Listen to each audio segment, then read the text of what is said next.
Remember me saying yesterday that the Capitals were playing a lot better?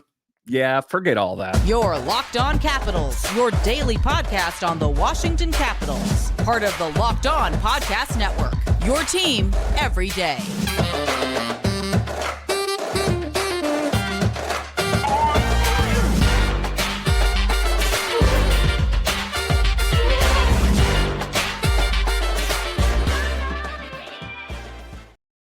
Well, hello and welcome into this edition of Locked On Capitals. I'm so glad you decided to join me today. As always, this podcast is free and available on all the major platforms, including the SiriusXM app and on YouTube. And I want to thank you for making this your first listen each and every day. My name is Dan Holme. You can find me on Twitter. It's at DanCaps218. You can find the show on Twitter. It's at Locked On Caps. And the best way that you can help grow the show is to subscribe to Locked On Capitals on YouTube and comment anything down below. I would love to talk Capitals hockey with you one-on-one, and we can do that on subtext. Just check the show description for more details.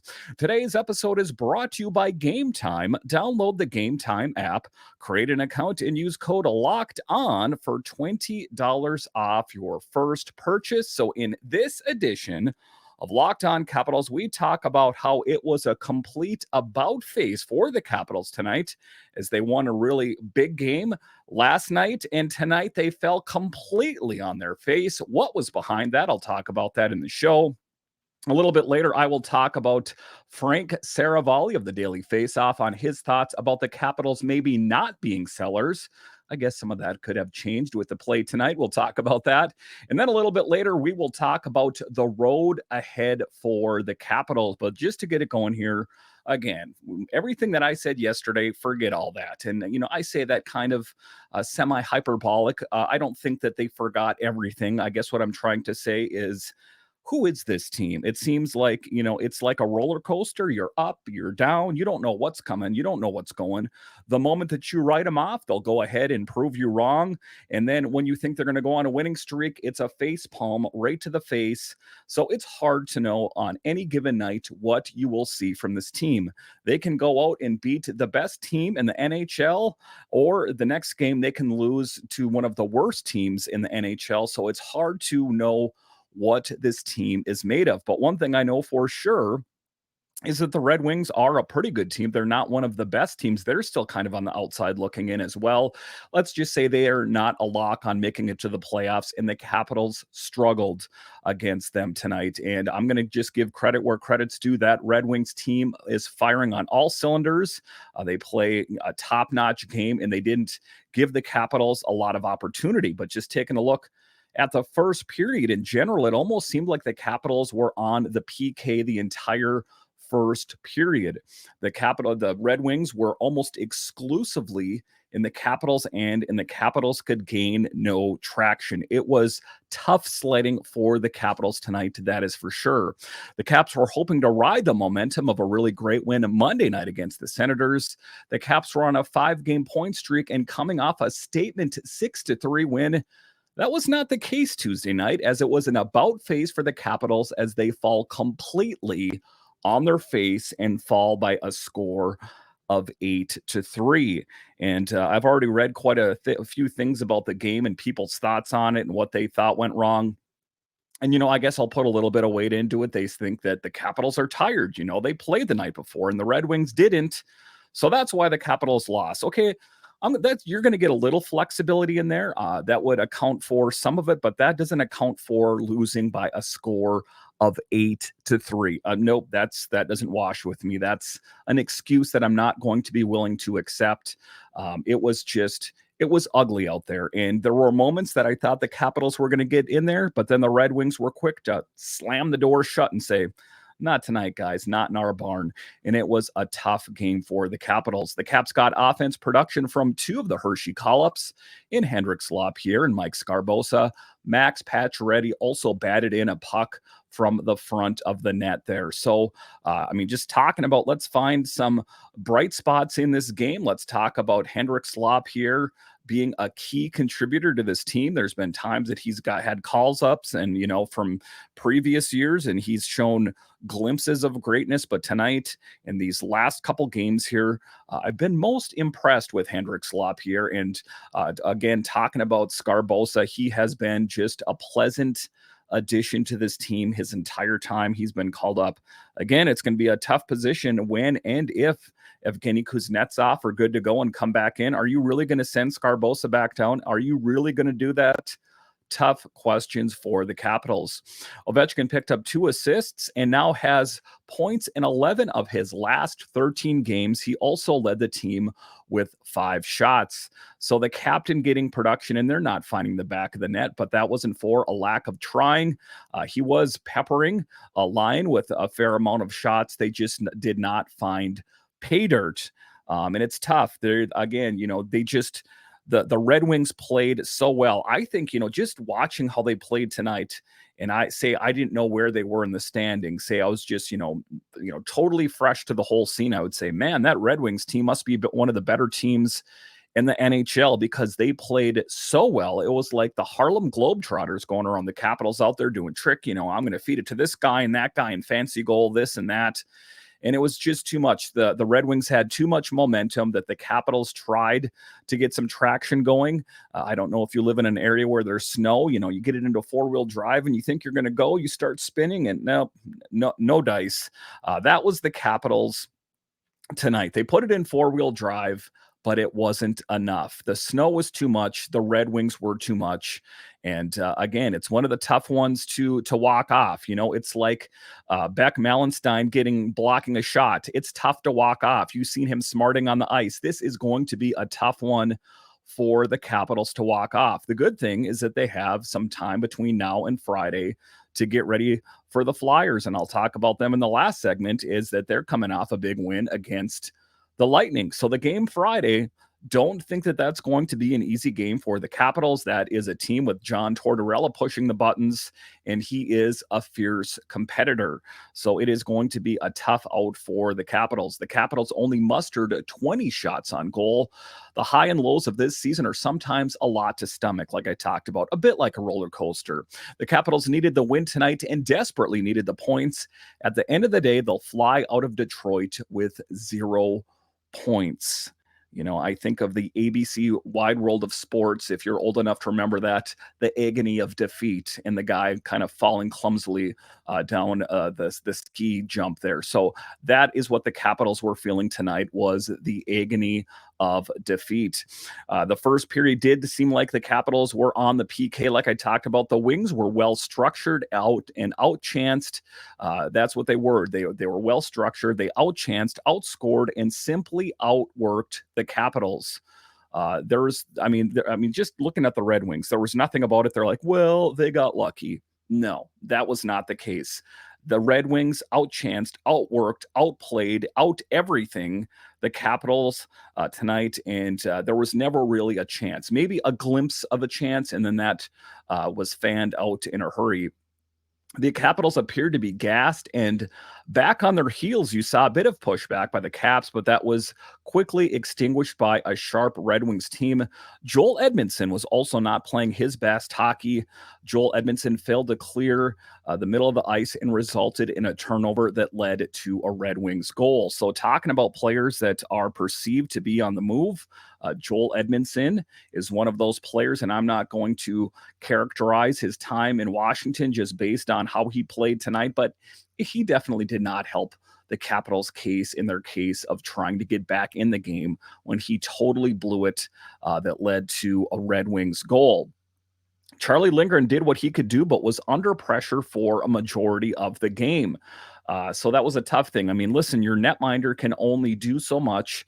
And if you watch the game tonight, it did appear that Charlie Lindgren was under duress for a good chunk of the game. He was under pressure, and he made some top tier upper echelon saves that a lot of other, netminders in the National Hockey League would not have he would not have saved. And, you take a look at it, the score The score was 8-3. If it wasn't Charlie in there, I think the score could have been much worse. I think the Red Wings could have probably put up 10 or 11. Charlie Lindgren was dialed in when he needed to be, but it was tough. The defense wasn't there for the Capitals. They just hung Charlie out to dry. One of the things that we've spoke about on the show for quite some time is hanging your goalie out to dry, and how we're not going to do that. Listen, Charlie Lindgren was hanging out, and he was very dry by the end of this game. The Capitals did demonstrate much pushback, but that we had seen in previous games. So that pushback that I've talked about in previous podcasts, where, sometimes the Capitals just kind of recede into their shell and just say, kind of tell me when it's over. You saw a little bit of that tonight. There wasn't a lot of pushback. And I thought that maybe it would be a little bit different because there were some younger guys on the team. Earlier in the season, it was primarily just the veterans that we've seen on this team for the previous couple of years or so. This was a younger team. I thought maybe this youth infusion would help push the Capitals over the top. And again, there were glimpses that I thought that they could get back into it when the Capitals did score the goals that they did score, but it was too little too late. The only thing we can do, and I know it's a tough one, I know they needed the points, but they're on to the next one. And the next one is the Philadelphia Flyers. That will not be an easy out either. All right, so coming up here after the break, are the Capitals buyers? Are they sellers? And what is Frank Saravalli's thoughts on the Caps? I'll discuss coming up.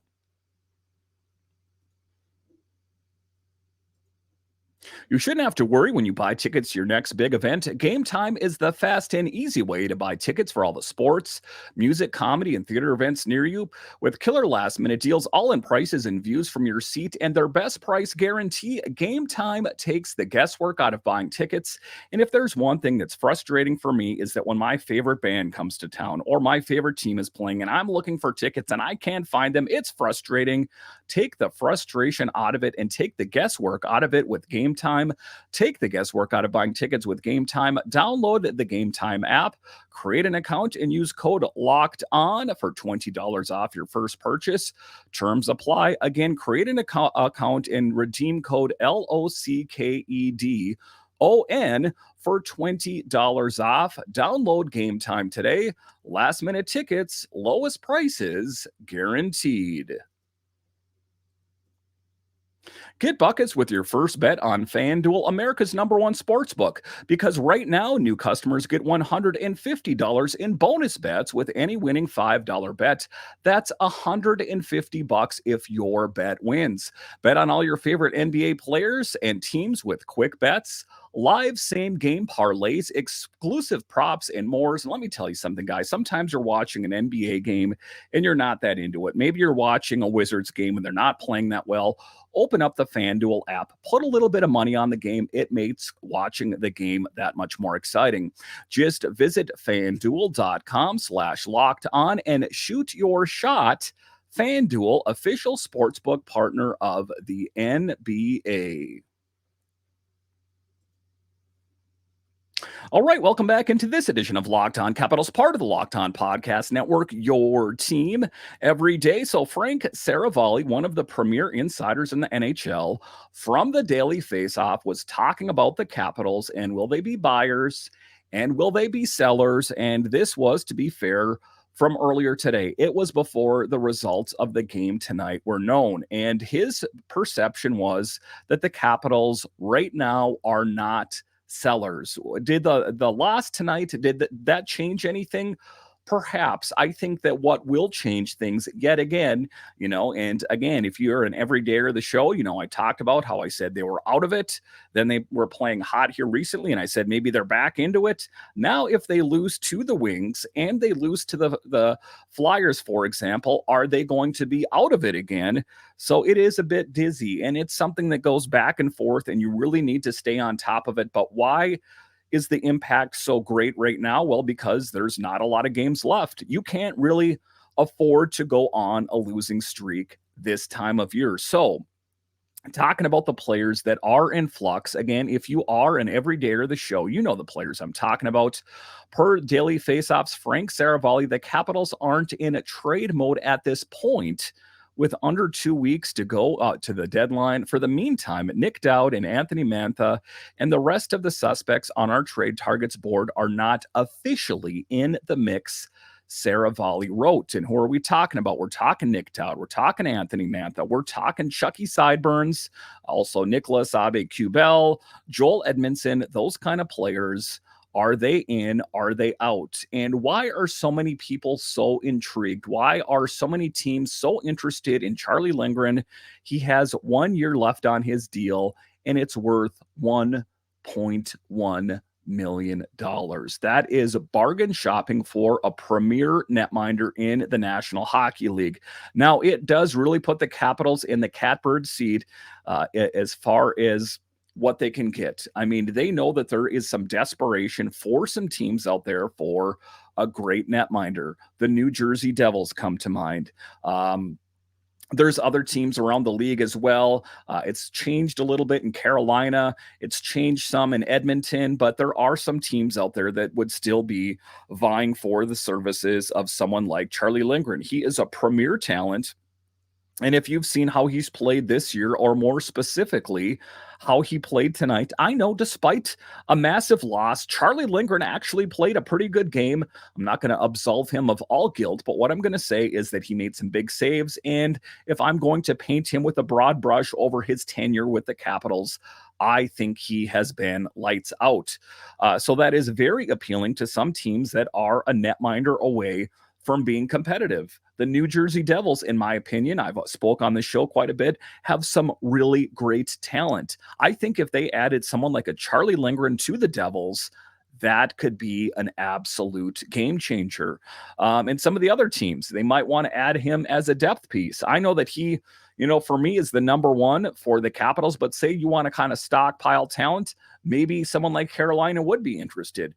Maybe a team like Edmonton, who historically, has made it to the playoffs, but the net minding has been the weakness. Maybe they would like to add another piece like a Charlie Lindgren to the mix. I wouldn't fault them for wanting to do that. Those are just a couple of the teams off the top of my head, not to mention any goalies that might get injured between now and March 8th. There's a lot of hockey left to be played between now and then, and a lot of teams in action. A lot of those teams are in the mix for the playoffs. And they wouldn't even necessarily need to be teams in the playoffs. They could just be wanting a goalie on the cheap, to kind of, hold down that position, for a team that's been struggling in that regard. Maybe not necessarily playoff bound, but just a team that wants to address a position of need. Charlie Lindgren checks a lot of boxes. And, when I talked about on this show yesterday, it's the bundle thing. How much is Anthony Mantha going to yield by himself? And is it going to be an upgrade over what Anthony Mantha is? A Mantha for Mantha trade is not a victory. So I think that the Capitals, I think that Brian McClellan are going to have to get creative. You're going to have to take a Nick Dowd and an Anthony Mantha, which could fetch a larger return. It could be a Charlie Lindgren and a Joel Edmondson, or mix and match, however you want. It depends on what team is bargaining here. And maybe you could get a first round pick plus another NHL player. Really make it worth your while, because I think if you trade Anthony Mantha straight up for a first-round pick, again, it depends. What happens on Friday? Do the Capitals lose on Friday? Then it's inching more and more that they are out of it. It is a razor-fine line, whether you're in or you're out, so a lot could change. If the perception is that the Capitals are, in fact, out of it, then I would be willing to listen to offers. However, the caveat is that the Capitals must get an upgrade. They control it. They control the situation until Anthony Mantha is a free agent. Charlie Lindgren has another year under contract with the Capitals. There's no need to rush things in a hurry. It's a little bit different with Anthony Mantha, as he will be a UFA at the end of the season. So if you want to maximize a return, of course, you need to take care of it before he is an unrestricted free agent, and then he can just walk. That's not an ideal situation. Nick Dowd as well. He's injured. We don't know when he's going to be back, but say he is good to go by March 8th and the doctors give him an all clear, he could fetch a pretty handsome return as well. So a lot of pieces. Again, before the game tonight, Frank Saravalli said there is, the idea that the Capitals are not sellers at this moment. It's changing by game, by game, by game. Get back to me Friday evening after the Capitals take on the Flyers, and I'll give you my take on it. But They absolutely need to win the game on Friday. They needed to win the game tonight. And it just makes it that much more and more difficult if they have any hopes, and they do at the end of the day, of making it to the playoffs. But they need to batten down the hatches and get ready for the task at hand. All right, so coming up here after the break, we will talk about the road ahead and what faces the Capitals, and are they ultimately in it or not? I'll discuss coming up. Passion, drive, and patience, what brings home the winning trophy, is also what keeps your ride or die alive. eBay Motors has everything you need to maintain your vehicle and level it up to peak performance. From superchargers, roof racks, exhaust kits, LED lights, and more, whether you're into speed, power, or style, eBay Motors has got you covered. With over 122 million parts for your number one ride or die, you'll always find exactly what you're looking for. And with eBay Guaranteed Fit, your part is guaranteed to fit your ride every time, or your money back. Because with eBay Motors, you're burning rubber, not cash. With all the parts you need at the prices you want, it's easy to turn your car into the MVP and bring home that win. Keep your ride or die alive at ebaymotors.com. Eligible items only. Exclusions apply. eBay Guaranteed Fit, only available to U.S. customers.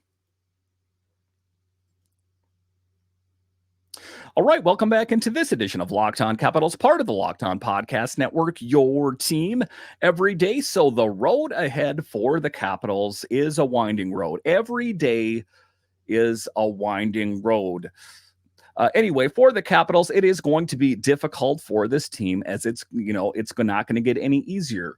The Flyers are not going to be an easy out. They took down the Tampa Bay Lightning tonight quite handily, that it is going to be difficult for them to beat the Flyers. Again, it's a game by game basis. Sometimes the Capitals will face a team that they shouldn't win, and sometimes they go in and play a team that they should win and lose. So it's hard to know, but there is more and more at stake the further we get going here and talking about the Flyers and what that means for them. The Capitals have a 15% chance of making the playoffs, according to HockeyViz, and they got beat very badly by the Red Wings tonight. A team on the outside looking in and of themselves. The Caps face the Flyers team next, who just pummeled the Lightning 6-2. So it's not going to be easy. And taking a look at the standings, things are in flux. But as I pushed the record button here, it said that the Flyers are in third place in the Metro with 69 points, and the Capitals are in fourth place. So it's a dogfight there. And you take a look at the New Jersey Devils that are right underneath the Capitals. If the Caps lose to the Flyers and the New Jersey Devils turn on the heat, well, it could be, those could get flipped around and the Capitals could get pushed out of it. It is a difficult position for them to be in. As it stands right now, they are not officially out of it, but it gets more and more difficult the more games that you lose, of course. But then let's take a look at the schedule after that. So on the 1st, they play the Flyers, and then on March 3rd, they take on the Coyotes. And the Coyotes have had a bit of an interesting season this year. Not necessarily the Coyotes that we remember, but they are in 7th place, not exactly knocking it out of the park, but they did play better earlier in the year, and that is one of those trap games that the Capitals could fall into, where you think, well, the Coyotes, they're deplorable, they're no good. Listen, there's still a lot of guys on that team that are playing with pride for the jersey that they're wearing, and just look, for the stability of finding a job next season if they're not playing with the Coyotes. So that's what we're talking about there. And then on the 7th, it's going to be a showdown as the Capitals take on their arch nemesis in the Pittsburgh Penguins. Now, the Penguins are a bit of an interesting team as well, as they are in 7th place. That is a team that has a lot of questions facing them at the trade deadline as well. Most notably, which players are going to be on the move from that team. So there's some intriguing names there, and oftentimes you hear, did they hang on to this player too long? We talk about the Capitals. Did they hang on to the Rock the Red era, the 2018 Capitals, for too long? You know who I'm talking about. I'm talking about Ovechkin and Oshie and Carlson. So the same thing can almost be kind of said about the Penguins. Did they hang on to that lineup too long. I know that Jake Gensel is one of the big intriguing names out there that could potentially be on the move. But you take a look at Crosby, Malkin, Letang. Did they hang on to that core for too long? As they currently sit 7th in the Metro with 60 points, definitely on the outside looking in. The only team underneath them is the Columbus Blue Jackets, which has been a dumpster fire the entire season. And I don't even really want to touch that one right now. The Capitals, what they need to do is keep winning. Remember how to win, I guess, is what I should say. And when I say keep winning, I'm talking about it wasn't that long ago. Just last game, it was a decisive victory. And then 24 hours later, they fall on their face. March 9th, they take on the Blackhawks, which we know that this is not the best Blackhawks team that we remember historically. Historically, they won Stanley Cups here. They're normally pretty good, and I think they're trying to get back in that direction, and they're going to be able to do that in years to come with the likes of Connor Bedard. But they currently sit in last place in the Central. So, big games ahead for the Capitals. They got to make hay while the sun shines. You know what I'm going to talk about here? They're must-win games, but let's really just, be honest here. They should win them, because if they were must, well, then they must win them. And then oftentimes they don't. So it kind of dilutes the meaning of must. It kind of turns must into should. So I don't want to get too hard on the guys. They had a really great win 24 hours ago. I'm not going to write them off by no means against the Flyers on Friday night, but they need to figure it out. They need to have a practice. If not tomorrow, the next day, I would say give the guys a day off tomorrow, let them rest up, considering it was a back-to-back game, and then hit it hard in practice and get ready for the Flyers. I think that sometimes, especially old school coaches, which Spencer Carberry isn't, is sometimes like, you had a poor game, back at the rink, first thing in the morning, we're going to hit it hard. I don't think we need to overtax these players, especially since it is an aging core. And in general, you don't want to do that. I don't think that sends the right message. So just to wrap up this show here, not the outcome that we were looking for, of course. Just got to brush your shoulders off and get ready for the next one. And the next one is Friday evening against the Flyers. Listen, I want to thank you for joining me on this edition of Locked On Capitals, your only daily year-round podcast covering the Washington Capitals. And I want to thank all of you that listen on the audio side and watch this on YouTube. You are ultimately what makes this show successful. When you're done here, head on over to Locked On's 24/7 streaming channel. Find Locked On Sports Today, now available on the free Fire TV channels app. I think you will love it. Listen, once again, I want to thank you for joining me on this edition of Locked On Capitals, part of the Locked On Podcast Network, your team every day. My name is Dan Holme, and I'll talk to you again next time.